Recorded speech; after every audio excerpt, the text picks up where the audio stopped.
बहुत बहुत स्वागत है आप सभी का आपके अपने YouTube channel Shukla study point में। मैं शिवम शुक्ला आप सभी दोस्तों का हार्दिक स्वागत करता हूं। बीए थर्ड सेमेस्टर 2022-23 की परीक्षाओं के हेतु आपको बता दूं कि लगभग जो है दिसंबर या जनवरी तक आपकी परीक्षाएं जो थर्ड सेमेस्टर की होने वाली है, या उससे पहले कुछ यूनिवर्सिटीज करवा सकते हैं जो कि उन्होंने पहले ही करवा दिया है।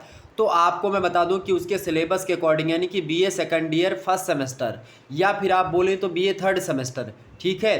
तो बीए थर्ड सेमेस्टर की अगर मैं बात करूं तो उसमें आपका सिलेबस क्या है, जियोग्राफी का यानी कि भूगोल का, उसके बारे में हम बात करने का प्रयास करेंगे। आखिरकार हमको पढ़ना क्या है, ठीक है। तो न्यू सिलेबस के बारे में हम चर्चा करेंगे। बुक लिस्ट हमने ऑलरेडी आपको बता दी है कौन सी बुक्स आपको पढ़नी है, और भी बुक्स हैं इसकी। तो पर्यावरण पारिस्थितिकी के बारे में हमको कुल मिलाकर के पढ़ना है। जियोग्राफी में सभी यूनिवर्सिटीज़ में यही सिलेबस फॉलो होगा, ये भी ध्यान रखिएगा। न्यू एजुकेशन पॉलिसी के तहत जो सेमेस्टर प्रक्रिया के तहत एग्जाम्स आपके हो रहे हैं उसी के अनुसार मैं सिलेबस बता रहा हूं। आने वाले लगभग 4-5 सालों तक यही सिलेबस लगभग चलता रहेगा, तो आप लोग परेशान बिल्कुल भी नहीं होना आपको, ठीक है। जल्दी से जान लीजिए क्या क्या हमको पढ़ना है और क्या क्या नहीं पढ़ना। तो आइए हम देखते हैं आखिरकार हमारे सिलेबस में क्या क्या चीज़ें संकलित की गई हैं। एक बार जितने भी लोग देख रहे हैं फटाफट से वीडियो को लाइक और शेयर कर दीजिएगा। आपका सिलेबस जो है ये पूर्ण रूप से बता दूं तो 8 इकाइयों में बटा हुआ है, यानी 8 इकाइयों में विभाजित है, ठीक है। यानी कि जो है 8 पार्ट में डिवाइडेड है आपका सिलेबस जो है। देखिए पहली जो यूनिट है उस यूनिट की अगर मैं बात करूं, फर्स्ट यूनिट जो है आपका वो कौन सी है, यानी इकाई 1 पर्यावरण पारिस्थितिकी तंत्र की अवधारणाएं। अवधारणा माने होता है कॉन्सेप्ट, तो आपको कॉन्सेप्ट समझना किसका, इन्वायरमेंट का, पारिस्थितिकी का हमको समझना है। क्या कॉन्सेप्ट समझना है। कॉन्सेप्ट माने क्या होता है, कॉन्सेप्ट माने उसके अर्थ को जानना है, उसकी परिभाषा को जानना, यानी कि उसको हमको विधिवत रूप से समझ लेना है कि आखिरकार पर्यावरण क्या है और पारिस्थितिकी क्या है। और निश्चित तौर पर आप शुक्ला स्टडी पॉइंट पर अगर आए हैं और विश्वास मान करके चलिए कि आपको विधिवत तरीके से पर्यावरण पारिस्थितिकी पढ़ा दूंगा, फिर जीवन में आपको पढ़ने की आवश्यकता नहीं पड़ेगी। आपके दिमाग में सारी क्वेश्चंस की जो एक प्रकार से जो उत्तर होते हैं उसको रटवाने का प्रयास, यहाँ तक कि मॉडल पेपर देने का प्रयास, उसके पीडीएफ वगैरह को भी देने का प्रयास अब की बार किया जाएगा। और इसी प्रकार से आप देखेंगे कि जो पेपर होते हैं विभिन्न यूनिवर्सिटीज़ के उनको सॉल्व भी करवाया जाता है। और इस प्रकार से आपका सिलेबस डिस्कशन के बाद में आपकी लाइव क्लासेस भी आपके चैनल पर होती हैं। तो आप सभी लोग अभी चैनल को सब्सक्राइब कर दीजिए, अगर नए आए हैं तो चैनल को एक प्रकार से सब्सक्राइब करके लाइक कर दीजिएगा, शेयर कर दीजिएगा सभी दोस्तों के पास। बार बार ये कहना उचित नहीं होता है। चलिए मैं आगे बढ़ता हूँ। तो पर्यावरण और पारिस्थितिकी तंत्र की अवधारणा हमको पढ़नी है, फर्स्ट चैप्टर आपका यही हो जाएगा। इसके अलावा पर्यावरण और पारिस्थितिकी के कुछ घटक भी हैं, कुछ पर्यावरण के भी घटक हैं, कुछ पारिस्थितिकी के भी घटक हैं। अब पर्यावरण किन किन चीज़ों से मिलकर के बना है, पारिस्थितिकी किन किन चीज़ों से मिलकर के बनती है, इन समस्त मुद्दों पर यहाँ पर हम लोगों को चर्चा करनी है। और बहुत ही अच्छा कहीं ना कहीं पे कंटेंट होगा और बहुत ही अच्छे तरीके से समझने का प्रयास हम लोग करेंगे इसको। आपदा प्रबंधन, आपदा मतलब समझ रहे हैं जो आपदाएं आती हैं, चाहे वो प्राकृतिक आपदा हो या किसी प्रकार की आपदा हो, जब आपदा आती है तो उसका प्रबंध हम किस प्रकार से, मतलब आप प्रबंधन कैसे करते हैं, उसको कंट्रोल कैसे करते हैं, आपदाओं से हमको कैसे निपटना है, इसकी जानकारी कहीं ना कहीं पे आपदा प्रबंधन के टॉपिक में हम लोग आपको देने का प्रयास करेंगे। इसके बाद में हम और आगे बढ़ेंगे। भारतीय पारंपरिक कुछ ज्ञान होते हैं पर्यावरण और पारिस्थितिकी के बारे में, उन जो भारतीय पारंपरिक ज्ञान है उनके बारे में हम जानने का प्रयास करेंगे। कुछ जो हमारे वेदों पुराणों में, जो कुछ हमारे जो है कहीं ना कहीं प्राचीन धर्म ग्रंथों में मिलते हैं, जो अभी तक चली आ रही चीज़ें हैं उनके बारे में फोकस करने का प्रयास। इस प्रकार से आपका यूनिट 1 यानी इकाई 1 यहीं पर समाप्त हो जाएगा। इसके बाद में हम और आगे जैसे बढ़ते हैं तो हमको क्या पढ़ना पड़ेगा, सेकंड चैप्टर जो है आपका, मतलब कि जो है दूसरी जो इकाई आती है यानी कि यूनिट 2 आता है। अच्छा यूनिट 1 में कई चैप्टर्स भी होंगे, ठीक है। जैसे एक हो गया पर्यावरण चैप्टर की, उसकी परिभाषा अर्थ वगैरह को लेकर के, ठीक है, उसके घटकों को लेकर के एक चैप्टर हो जाएगा पारिस्थितिकी का आपका। उसके बाद में फिर उसके जो है कहीं ना कहीं पे आपदा प्रबंधन का एक चैप्टर अलग से हो जाएगा, भारतीय पारंपरिक ज्ञान का एक अलग से चैप्टर हो जाएगा। तो 4 चैप्टर लगभग इसी में निकल आएंगे, ठीक है। तो इसी प्रकार से चैप्टर में डिवाइडेड है। अब वो हालांकि चैप्टर में डिवाइडेड है कैसा, वो पढ़ाना मुझको, तो मुझ पर आप छोड़ दीजिए, परेशान बिल्कुल भी नहीं होना आपको, ओके। आगे बढ़ते हैं। आगे है जैव विविधता, यहाँ पर हुआ कर लीजिएगा, और यहाँ पर 2 मात्रा, जैव विविधता और उनका संरक्षण तथा सतत विकास। जैव विविधता एक चैप्टर अलग में अपने आप में है, और जैव विविधता और उनका संरक्षण जो जैव विविधता फैली हुई है उनका संरक्षण के लिए एक चैप्टर ये अलग से हो जाएगा। इसके बाद सतत विकास, तो यहाँ से आपके 3 चैप्टर निकलेंगे इकाई 2 से खास करके। तो जैव विविधता की परिभाषा हमको जानना है, इसके अर्थ के बारे में जानना। जैव विविधता होती क्या जानते हैं आप लोग? यानी कि जहाँ पर जीवों का जो है विविध तरीके से विकास, तमाम प्रकार के जीव जंतु, तमाम प्रकार की वनस्पतियाँ एक ही स्थान पर रहती हैं, उसको हम जैव विविधता वाला क्षेत्र कहते हैं। हॉट स्पॉट क्षेत्र कहीं कहीं पर आप देखते हैं, और उसी को संरक्षित कर दिया जाता है कि अब यहाँ पर जो है मनुष्य का आवागमन बंधन जो मतलब आवागमन जो है वो कहीं ना कहीं पे कंट्रोल होता है। वहाँ पर आप रह नहीं सकते हैं, वहाँ पर आप बस नहीं सकते हैं, वहाँ पर आप मकान नहीं बनवा सकते, तमाम प्रकार की रिस्ट्रिक्शन मतलब कि हो जाती है, रोक हो जाता है। ठीक है, तो जैव विविधता के बारे में हमको ओवरऑल जानना है फुल तरीके से, विधिवत तरीके से। उसके बाद में हम जैव विविधता का संरक्षण कैसे करते हैं। जहाँ पर जीव अधिक मात्रा में निवास करते हैं, उन जीव जहाँ पर अधिक मात्रा में निवास करते हैं उस एरिया को किस प्रकार से हम जो है हॉट स्पॉट क्षेत्र में कन्वर्ट करके उसका संरक्षण करते हैं, चाहे वो सरकार की नीतियों के द्वारा हो या किसी पर्यावरण संरक्षक गठन यानी कि मंडल के द्वारा हो। तमाम प्रकार के लोग जो है इसका संरक्षित करते हैं, तो संरक्षण के बारे में हम जानेंगे। उसके बाद में सतत विकास, that is most important topic on this video, यानी कि इस वीडियो का और पूरे के पूरे सिलेबस का जो सबसे महत्वपूर्ण टॉपिक और दैनिक जीवन का आज के वर्तमान जिस प्रकार से पूंजीवाद और इस समय बाजारवाद और इस समय फैक्ट्रीवाद और इस प्रकार से उद्योगवाद का बढ़ावा इस समय चल रहा है, इसको देखते हुए सतत विकास होना बहुत जरूरी है। सतत पोषणीय विकास यानी सस्टेनेबल डेवलपमेंट जिसको हम कहते हैं अंग्रेजी में, तो सस्टेनेबल डेवलपमेंट यानी सतत विकास की अगर हम बात करें तो सतत विकास को समझना परम आवश्यक होता है। और जब भी आप पर्यावरण को पढ़ेंगे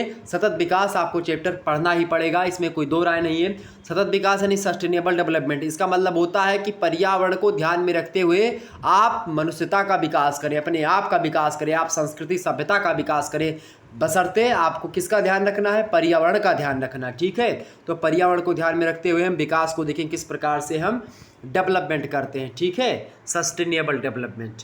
तो ये इकाई 2 आपके यहाँ पर समाप्त हो जाएगी। उसके बाद में हम इकाई 3 में प्रवेश करेंगे। इकाई 3 में जैसे ही हम प्रवेश करते हैं हमारे समक्ष जो है देखिएगा वनों की कटाई, वायु प्रदूषण, जल प्रदूषण और ठोस कचरे का जो है कहीं ना कहीं भी प्रदूषण जो होता है उसको किस प्रकार से हम ख़त्म कर सकते हैं, निपटाना, तो इसके बारे में जानना है। यानी कि वनों की कटाई जिस प्रकार से अंधाधुंध हो रही है आज के भौतिकवादी समाज में, इसको किस प्रकार से समझना चाहिए, इसको किस वे में एक छात्र को पढ़ना चाहिए जो कि बैचलर डिग्री प्राप्त करने जा रहा है। बीए थर्ड ईयर के छात्रों को किस भांति किस नज़रिए से इसको देखना पड़ेगा, इन तमाम प्रकार के दृष्टिकोणों पर मैं अपनी दृष्टि डालूंगा और विस्तार से आपको समझाने का प्रयास करूँगा। तो वनों की कटाई क्या अच्छी चीज़ है, या लोग तो अच्छाई के लिए वन की कटाई करते हैं लेकिन उसका नकारात्मक प्रभाव बहुत ज़्यादा पड़ता है। तो उन नकारात्मक और सकारात्मक पहलुओं पर हम चर्चा करते हुए आगे बढ़ेंगे। और इसके अलावा जिस प्रकार से वनों की कटाई बढ़ती है उस प्रकार से वायु प्रदूषण भी उसी के अनुपात में बढ़ने का प्रयास कहीं ना कहीं पे करता है। जिस प्रकार से आज उद्योगों का बढ़ावा हो रहा है, जिस प्रकार से सतत विकास को न ध्यान में रखते हुए उद्योगों का विकास, बड़ी बड़ी फैक्ट्रियों की चिमनियों से निकलते हुए धुएँ का प्रभाव जिस तरीके से पड़ रहा है आजकल, चाहे भारत की मैं बात करूं, चाहे चाइना की बात करूं या अन्य किसी विदेशी देश की बात करूं, अलग अलग देशों में जिस प्रकार से इस समय पर्यावरण को दूषित किया जा रहा है उसको देखते हुए वायु प्रदूषण चैप्टर पढ़ना अति आवश्यक है, परम आवश्यक है। जल प्रदूषण इस समय जिस प्रकार से बढ़ रहा है, नई नई टेक्निक के माध्यम से फसलों को अधिक से अधिक उत्पादन करने के चक्कर में नाना प्रकार की खाद और नाना प्रकार की जो है डाई, यूरिया, तमाम प्रकार की चीज़ों का प्रयोग हम लोग खेतों में करते हैं ताकि उपज अच्छी हो।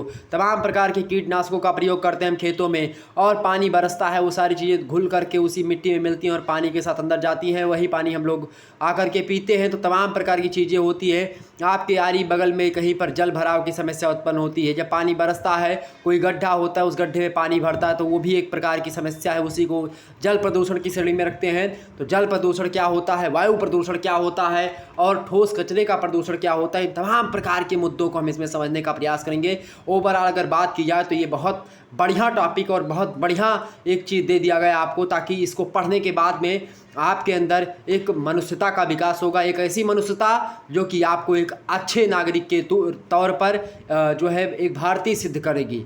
यानी कि मेरे कहने का मतलब ये है कि आपको ये पढ़ना परम आवश्यक था। इसीलिए जब पहले सेमेस्टर वाइज प्रक्रिया नहीं थी तो थर्ड ईयर में और सेकंड ईयर में आपको पर्यावरण का एक पेपर, राष्ट्र गौरव का, पर्यावरण का और एक मानवाधिकार का, इन तीनों का मिला जुला एक पेपर दिया जाता था। क्यों दिया जाता? ताकि आप सजग हों, पर्यावरण को बचाएं, सतत विकास करवाएं।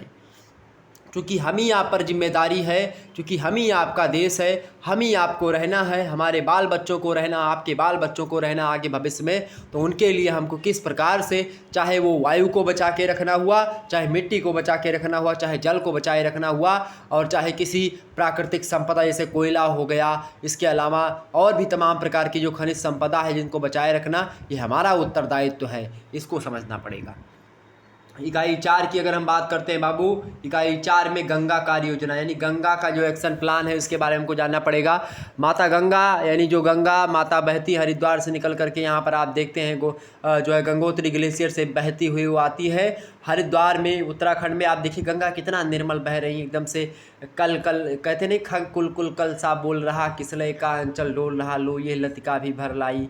ठीक है, तो इस प्रकार से वो कल कल की आवाज़ जो गंगा की निकलती हुई धारा से प्रवाहित होती हुई धारा से निकलती थी, आज वो गंगा की जो आवाज़ें हैं वो मिट चुकी हैं। आप चाहे बनारस में आकर के देख लीजिएगा, चाहे आप जो है कानपुर में जाकर के शुक्लागंज के आसपास देख लीजिएगा, इसी प्रकार से आप गंगा नदी की जो चीज़ें हैं आप उनको जब देखेंगे तो लगेगा गंगा कितनी गंदी हो चुकी है, कितनी मैली हो चुकी है। इन सभी चीज़ों को ध्यान में रखते हुए यहाँ गंगा के पानी को वर्षों, 2 वर्षों, 5 वर्षों तक हम रखते थे, कीड़े नहीं पड़ते थे, आज उस गंगा के पानी में कीड़े पड़ रहे हैं। इसका कहीं ना कहीं पे इसका दुष्प्रभाव ये रहा है कि लोग जल प्रदूषण कर रहे हैं, और जल प्रदूषण का दुष्प्रभाव ही है कि गंगा के जल में आज कीड़े पड़ रहे हैं। नहीं, माता गंगा का जल लोग रखते थे पूजा पाठ के लिए, घर में आज भी रखते हैं। ठीक है, तो कहीं ना कहीं पे गंगा का जो निर्मल जल था वो दूषित हो चुका है। इसी दूषित जल को साफ करने की प्रक्रिया गंगा कार्य योजना, इसके बारे में जानने का प्रयास। उसके बाद में जो नदियों पर बांध होता है, इन बांध परियोजना, बहुत सारी बांध परियोजनाएं आई। अच्छा, बांध परियोजनाओं के आने से बहुत ज़्यादा नुकसान भी होता है, प्रकृति को बहुत ज़्यादा नुकसान भी होता है, वनस्पतियों को बहुत ज़्यादा नुकसान होता है, जीव जंतुओं के, और बहुत ज़्यादा नुकसान होता है वहाँ के रह रहे लोगों को। तो यानी कि बांध बनने से क्या होता है, बाढ़ आता है, जल भराव की समस्या उत्पन्न होती है, वनस्पतियाँ नष्ट हो जाती हैं, जीव जंतु नष्ट हो जाते हैं, और स्थलांतरण की समस्या उत्पन्न हो जाती है, लोगों में तमाम प्रकार की समस्या उत्पन्न होती है। जहाँ ये तमाम प्रकार की समस्याएं उत्पन्न होती, वहीं सरकारी दृष्टि से बहुत उपयोगी होता है बांध। बिजली बनती है बांधों से, क्योंकि जो जल की गतिज ऊर्जा है उसको रोक करके और उसको एक तीव्र गति प्रदान करके बिजली का निर्माण किया जाता है। तो ये बांध परियोजना, टिहरी बांध परियोजना खास करके हम देखेंगे, और नर्मदा घाटी परियोजना, ये खास करके 2 महत्वपूर्ण परियोजनाएं भारत की जो कि बहुत ही महत्वपूर्ण है, इनके बारे में हम विस्तार से जानने का प्रयास करेंगे। और बांध बनने से जो है भूकंप वगैरह के चांसेस भी बढ़ जाते हैं।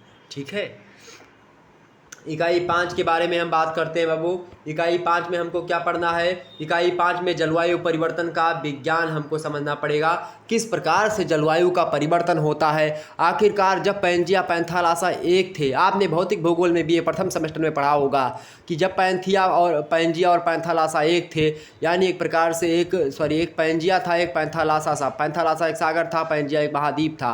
वो महाद्वीप धीरे धीरे जलवायु परिवर्तन होता है, और वही पैंजिया महाद्वीप अंगारा लैंड और गोंडवाना लैंड में टूट करके अलग हो जाता है, और वही गोंडवाना और अंगारा लैंड धीरे धीरे विखंडित होकर के आज के वर्तमान महाद्वीप हमारे समझ नज़र आते हैं, जिसमें तमाम प्रकार के जो है महाद्वीप और तमाम प्रकार के महादेश, तमाम प्रकार के महासागर, तमाम प्रकार के सागर, तमाम प्रकार की नदियाँ, तमाम प्रकार के पर्वत, और आज हमारी पृथ्वी पर नाना प्रकार की विविधता दिखाई पड़ती है, चाहे वो भौगोलिक विविधता हो, चाहे जैविक विविधता हो। तो उन तमाम प्रकार की विविधताओं को समझने के लिए हमको जलवायु परिवर्तन के विज्ञान को समझना पड़ेगा, और जलवायु परिवर्तन का जो विज्ञान है इसको मैं आपको समझाऊंगा विस्तार से, तो आप परेशान बिल्कुल भी नहीं होना है। इसके बाद में ग्रीन हाउस गैसों के बारे में जानना है। ग्रीन हाउस गैसेस यानी कि जो हरित गृह प्रभाव, तो जो ग्रीन हाउस गैसेस हैं, इनका प्रभाव वातावरण पर गलत मात्रा में पड़ता है, तो इनके बारे में समझने का प्रयास करेंगे। इनसे क्या होता है, इनसे ग्लोबल वार्मिंग की समस्या उत्पन्न होती है। तो ग्रीन हाउस गैसों से ग्लोबल वार्मिंग की जो समस्या उत्पन्न होती है उसको समझें, ग्लोबल वार्मिंग होती क्या है।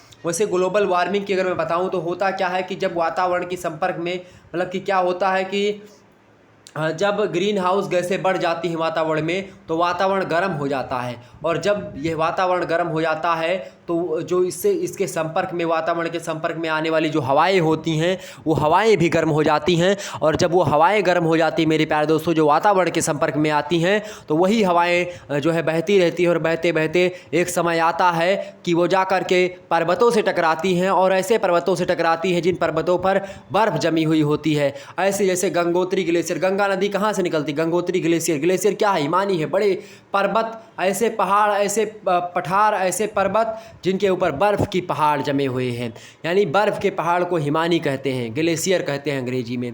तो ग्लेशियर के पिघलने से नदियों का निर्माण होता है। गंगा, यमुना, इस प्रकार की जो नदियाँ हैं, यमुनोत्री, गंगोत्री ग्लेशियर से निकलने वाली नदियाँ, ये सब ग्लेशियर से निकलने वाली नदियाँ हैं। ये मौसमी नदियाँ नहीं हैं, ये हमेशा बहती रहती, चूँकि ग्लेशियर हमेशा पिघलते रहते हैं। तो ग्लेशियर कब पिघलते हैं? जब गर्म हवाएं जाकर के उन ग्लेशियर से टकराती हैं, तो गर्म हवाओं के संपर्क में आकर के ग्लेशियर जो होते हैं, जो हिमानियाँ होती हैं, जो बर्फ़ के बड़े बड़े पहाड़ होते हैं, पिघलना प्रारंभ हो जाते हैं। इसके कारण से नदियों का जलस्तर धीरे धीरे बढ़ने लगता है। नदियों में उफान की समस्या, इससे बाढ़ की समस्या भी उत्पन्न हो जाती है। यत्र तत्र जो है वनस्पतियाँ नष्ट होने लगती हैं। और यही जब जलधारा बहुत तीव्र गति से कहाँ पर जाती है बाबू? यही तीव्र जलधारा जाकर के समुद्र में मिलती है। चूँकि गंगा नदी कहाँ पर जाकर के गिरती है? बंगाल की खाड़ी में गिरती है। जब बंगाल की खाड़ी में गंगा नदी गिरती है तो यहाँ का जो जल भराव की समस्या उत्पन्न होती है, वहाँ पर आप देखिएगा जो समुद्र का जलस्तर होगा वो उच्च होगा, यानी ऊपर उठेगा। जब वातावरण के प्रभाव में आकर के हवाएं गर्म होती हैं, ग्लेशियर से टकराती हैं, तो ग्लेशियर ज़्यादा पिघलते हैं, पानी ज़्यादा निकलता है ग्लेशियर से, और नदियों का जलस्तर बढ़ने के साथ साथ समुद्र का जलस्तर ऊपर उठ जाता है, जिससे द्वीप वगैरह जो होते समुद्री वो डूब जाते हैं। जो किनारे बसे हुए प्रदेश होते हैं समुद्रों के, वो डूबना प्रारंभ हो जाते हैं। तो ग्लोबल वार्मिंग समस्या इसी को कहते हैं। जब क्या होता है? तापमान बहुत हाई लेवल का हो जाता है किन्हीं कारणों के बस में, और खास ग्रीन हाउस गैसेस के चलते, या फिर CFC वगैरह, मीथेन हो गई, या इसके अलावा मीना का जलवा, जैसे एक कहा नहीं जाता, एक सूत्र है मीना का जलवा, मीथेन हो गया, नाइट्रोजन, इसके अलावा और भी तमाम प्रकार की गैसेस हैं। ठीक है, जलवाष्प हो गई, ओके। तो carbon dioxide, carbon monoxide, CFC वगैरह, तो ये अलग प्रकार की गैसें हैं जो कि क्या करती हैं? ये भी वातावरण को जो है गर्म करती हैं। तो हम समझेंगे तो ग्रीन हाउस गैसें कौन कौन सी होती हैं खूब विस्तार से बताएंगे, और किन किन गैसों से क्या क्या चीज़ें होती हैं, और कहाँ कहाँ से गैसें निकलती हैं, और उन पर किस प्रकार से नियंत्रण रखना है। तमाम प्रकार के मुद्दों को समझाने का प्रयास करेंगे। और ग्लोबल वार्मिंग को तो मैंने समझा दिया, और उसमें भी मैंने बताने का प्रयास करूँगा। इकाई 5 यहीं पर आपकी समाप्त होगी। बात करेंगे हम इकाई 6 के बारे में। इकाई 6 में जैसे हम प्रवेश करेंगे, हमको वैश्विक जलवायु का आकलन करना है। विश्व स्तर पर हमको जलवायु के बारे में पढ़ना कि भारत की जलवायु क्या है। वहीं बगल में हम देखेंगे पाकिस्तान की जलवायु, या फिर हम देखेंगे पाकिस्तान की जलवायु या भारत की जलवायु की बात की तो लगभग एक ही जैसी से, जो जम्मू कश्मीर की जलवायु होगी, पाकिस्तान की जलवायु, कुछ अंतर देखने को मिलेगा। तो लेकिन फिर भी वो जैसे भारत की जैसी मिलेगी आपको। जब हम बात करेंगे ग्लोब, हम जब इसे बनाएंगे ग्लोब पर, हम जैसे ये हमने खींच दी जैसे कि 0 डिग्री अक्षांश रेखा, 23.5 डिग्री नीचे, 23.5 डिग्री ऊपर, 66.5, 66.5। ठीक है, इस प्रकार से हम शीत कटिबंध, शीतोष्ण कटिबंध, उष्ण कटिबंध, उपोष्ण कटिबंध, और इस प्रकार से जब हम कटिबंधों को बांट करके विश्व स्तर पर जलवायु का आकलन करेंगे तो विस्तार से जानेंगे। वहीं 7वां जो इकाई होगी आपकी, इसके अंतर्गत हम आपदाएं पढ़ेंगे, जो जोखिम आपदाएं होती हैं उनके बारे में पढ़ेंगे। इसके अलावा आपदा कितनी प्रकार की होती हैं उनके बारे में जानने का प्रयास, आपदा प्रबंधन जो साइकिल होता है, जो चक्र होता है, उसके बारे में जानने का प्रयास हम करेंगे। तो कुल मिलाकर के विधिवत तरीके से जानने का प्रयास रहेगा। एक बार जितने भी छात्र छात्राएं हमको देख रहे हैं, वीडियो को लाइक और शेयर कर दीजिएगा। आगे बात करते हैं हम इकाई 8 की। इकाई 8 में हम बाढ़ के बारे में पढ़ेंगे। बाढ़ क्या होता है, सूखा क्या होता है, चक्रवात क्या होता है, कैसे, तो सुनामी किसे कहते हैं, भूस्खलन क्या है, परमाणु आपदाएं क्या है। तो बाढ़, सूखा, चक्रवात, सुनामी, भूस्खलन और परमाणु आपदाएं, इन तमाम प्रकार के जो आपदाएं हैं, इन सभी आपदाओं के बारे में हम जानने का प्रयास करेंगे। एक एक करके विधिवत तरीके से बताएंगे कि बाढ़ कैसे आती है, और बाढ़ के नुकसान और बाढ़ के फ़ायदे क्या क्या होते हैं। इसके अलावा सूखा का क्या नुकसान, क्या फ़ायदा होता है, चक्रवात का, सुनामी का, भूस्खलन का एवं परमाणु आपदाओं का। वैसे इन सभी का नुकसान ज़्यादा ही होता है, फ़ायदा कम होता है, बशर्ते फिर भी प्राकृतिक आपदाओं से ना केवल नुकसान बल्कि फ़ायदा भी होता है कहीं ना कहीं पे, चाहे वो जलवायु परिवर्तन या जलवायु की स्थिति में सुधार लाने के लिए किया गया हो, यानी किसी मैटर के लिए। तो इन सभी आपदाओं के बारे में हम समझने का प्रयास करेंगे। इस प्रकार से आपका जियोग्राफी का यह सिलेबस कंप्लीट हुआ, जो कि मैंने आपको यहाँ पर कह सुनाया। निश्चित तौर पर हमारे सभी छात्र छात्राओं को बातें समझ में आई हुई होंगी।